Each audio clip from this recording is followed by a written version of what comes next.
কি খুলে দিব? সরো, মাছ না নাও। চাপো চাপো, তেল ছিটে আসবে।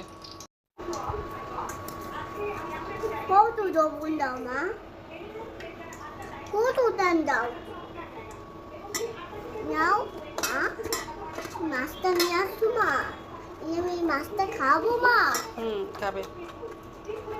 কাটা আছে মা?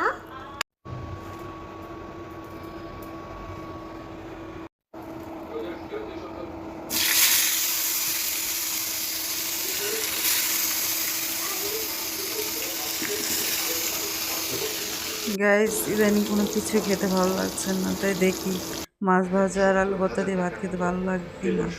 আজ এই পর্যন্ত শুরু থেকে শেষ পর্যন্ত চেষ্টা করেছি